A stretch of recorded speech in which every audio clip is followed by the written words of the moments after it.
جو ہمارے مقدر کا لکھا ہے وہ ہمیں مل کے رہے گا۔ شیخ سعدی شیرازی فرماتے ہیں یہ کبھی نہیں ہوتا کہ مقدر کا لکھا نہ ملے، ہمارے اوپر صرف کوشش کرنا ہے۔ انہوں نے بڑی خوبصورت مثال دی کہ ایک بندہ جا رہا تھا جنگل میں، تو اس نے دیکھا کہ ایک لومڑی ہے جس کے پاؤں بھی کٹے ہیں، ہاتھ بھی کٹے ہوئے ہیں۔ تو اس نے کہا مالک تو اس کو کیسے رزق دیتا ہوگا؟ تو وہ ایک درخت پہ چڑھ کے بیٹھ گیا۔ ایک شیر آیا، اس نے شکار کیا اور کچھ کھایا اور باقی بس خوردہ چھوڑ کے چلا گیا۔ یہ رینگتی ہوئی آگے بڑھی اور وہ جو بچہ کھچا تھا اس نے وہ کھا لیا۔ تو اس کا بڑا یقین کامل ہو گیا، اس نے کہا کہ مالک تو کتنا کریم ہے، اس کو بھی رزق دیتا ہے۔ ایک غار میں جا کے بیٹھ گیا، جب وہ بے دست و پا لومڑی کو رزق دیتا ہے، میں تو پھر انسان ہوں۔ ایک پہر گزرا، دو پہر گزرے، تو ہاتف سے آواز آئی میرے بندے میں تجھے بھی دوں گا، لیکن شیر بن لومڑی نہ بن، شیر بن لومڑی نہ بن، کہ خود بھی کھا اور اوروں کو بھی کھلا۔ تو قسمت کا ہے جو مل کے رہتا ہے، اب کوئی شیر بن کے لے لے یا لومڑی بن کے لے لے، حرام ذریعہ اختیار کر لے یا حلال ذریعہ اختیار کر لے، اب یہ ہمیں اس نے اختیار دیا ہے۔ فَلَنُحْيِيَنَّهُ حَيَاتً طَيِّبَةً، اللہ فرماتا ہے کہ جو میرا ہو جائے پھر میں ستھری زندگی دے دیتا ہوں، میں پاکیزہ زندگی دے دیتا ہوں، میں نورانی زندگی عطا کر دیتا ہوں۔ تو یقیناً جو اس کے ہو جائیں پھر اللہ اس کا ہو جاتا ہے۔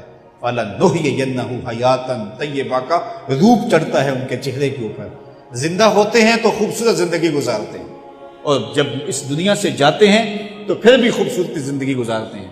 اللہ تعالی ہمیں ایسا کر دے کہ مرنے کے بعد بھی ہمارے چہرے پہ رسول اللہ کے انوار کا عکس نمایاں ہو، اور دنیا کی زندگی میں رہیں تو ہم طمانیت کی زندگی، سکھ اور چین کی زندگی گزاریں۔ صبح سے لے کر شام تک ٹینشن، مصیبت، پریشانیاں، کیا ضرورت ہے اتنا کچھ لینے کے لیے؟ درود پڑھتے جاؤ، زندگی گزارتے جاؤ، زندگی سوکھی گزارو، زندگی اوکھی نہ گزارو۔ جو اللہ نے دے دیا اس پہ راضی ہو جاؤ، بس ٹھیک ہے۔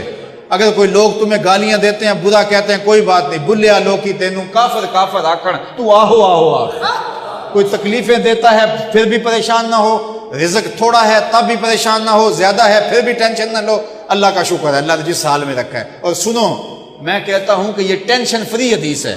حضرت علی المرتضیٰ فرماتے ہیں جو اللہ کے دیے گئے تھوڑے رزق پہ راضی ہو گیا، اللہ قیامت کے دن اس کے تھوڑے عملوں پہ راضی ہو جائے گا۔ جو اللہ کے دیے تھوڑے رزق پہ راضی ہو گیا، اللہ قیامت کے دن اس کے تھوڑے عملوں پہ راضی ہو گیا۔ تو خوش نصیب ہیں وہ لوگ جو اپنی زندگی کو اللہ کی رضا میں گزارتے ہیں اور اپنی آخرت کو بھی اس کی رضا کے سائے میں لے جاتے ہیں۔ اللہ تعالیٰ مجھے آپ کو اپنی رحمتوں کے سائے میں رکھے، دنیا آخرت کی بہاریں نصیب فرمائے۔ حضرت معروف کرخی کی قبر سے حاضری کے بعد ہم نے نماز عصر وہیں ادا کی اور پھر واپس نکلے تو جاتے ہوئے بھی وہ منظر دیکھا، لیکن جاتے ہوئے اس کی شدت وہ نہیں تھی، لیکن جب واپس آئے تو اس کی اس شدت نے دل کو اتنا زخمی کیا کہ ابھی تک وہ اثرات دل میں موجود ہیں۔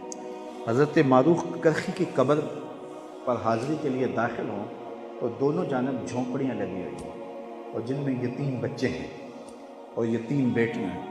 حکومتوں کے غلط فیصلے قوموں کو برباد کر دیتے ہیں۔ یہ جو حالیہ جنگیں عراق کے اوپر رہی ہیں، پورا عراق یتیموں سے بھرا ہوا ہے۔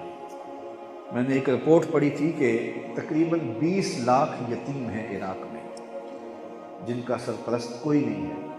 تو وہ بچے اتنے خوبصورت، ان کی اتنی پیاری آنکھیں اور اتنے خوبصورت ان کے چہرے کہ جب وہ آپ کی طرف بڑھیں گے تو لگتا یہ ہے کہ یہ کسی بادشاہ کے بیٹے ہوں گے، یہ شہزادے ہوں گے، لیکن آپ کے قریب آئیں گے تو ہاتھ پھیلا دیں گے اور وہ آپ کی ٹانگوں سے لپٹ جائیں گے، اور اس شدت سے رو رو کے فریاد کریں گے کہ پھر وہاں دل کو سنبھالنا مشکل ہو جاتا ہے۔ اور نرم دل لوگوں کے لیے تو وہاں جو ہے وہ اذیتوں کے بہت سارے سامان ہیں۔ تو حکومتوں کے غلط فیصلوں نے ان کو برباد کر کے رکھ دیا ہے۔ اسی طرح امام اعظم ابو حنیفہ علیہ رحمہ کے بیزار نور پہ حاضر ہوں، عالی شان مسجد بنی ہے اور اس کے ساتھ جو ہے وہ احاطے ہیں، تو وہاں بھی جو ہے وہ کثرت کے ساتھ جو ہے وہ اس طرح کے لوگ ملیں گے۔ حضرت امام غزالی کے مقام پہ حاضری ہوئی تو وہاں بھی یتاما کی کثرت دکھائی دی، اور وہ بکھرے ہوئے الجھے ہوئے بال، گویا بغداد کی مانگ اجڑ گئی ہے، وہ محبتوں کی سرزمین آج امن کو ترس رہی ہے، اور وہاں کے بچے یتیم ہو گئے اور بچیاں بیٹیاں یتیمی کا داغ لیے حسرتوں کا منہ بولتا ثبوت بنی ہوئی ہیں، اور درد دل رکھنے والوں کے لیے کتنا اذیت ناک لمحہ ہے۔ یہ وہ شہر ہے کہ جو محبتوں کا امین تھا اور یہ عقیدتوں کا مرکز تھا، اور یہاں کے لوگ اوروں کو خیرات دیا کرتے تھے۔ 1970 کے اندر عراق کے 1 دینار کے $4 آتے تھے، اور اب ہم $100 دیتے تھے تو 1,24,000 درہم آتے تھے۔ تو اس وقت 1 درہم کے $4 آتے تھے، تو اس قدر ان کی کرنسی گر گئی ہے اور بے توقیر ہو گئی ہے، اور وہاں کے یتامہ، وہاں کے غربا، ان کا کوئی پرسان حال نہیں ہے۔ یہ کتوں اور بلیوں کی تنظیمیں بنانے والے، ان کے حقوق کے بات کرنے والوں نے پورے بغداد کو اور پورے عراق کو اجاڑ دیا ہوا ہے، اور ان کی بستیاں جو ہیں وہ خیمہ بستیوں کی طرح ہیں۔ کچھ علاقے ہیں کہ جو بہتر کر لیے گئے ہیں، لیکن بہت سارے علاقے جو ہیں وہ اجڑے ہوئے ہیں، اور عراق کا کچھ حصہ داعش کے جو ہے وہ قبضہ اور اختیار میں ہے، اور وہاں جانا ذرا مشکل تھا۔ ہم موصل جانا چاہ رہے تھے، لیکن ہمیں کہا کہ وہاں حالات کچھ اچھے نہیں ہیں تو آپ نہ جائیں۔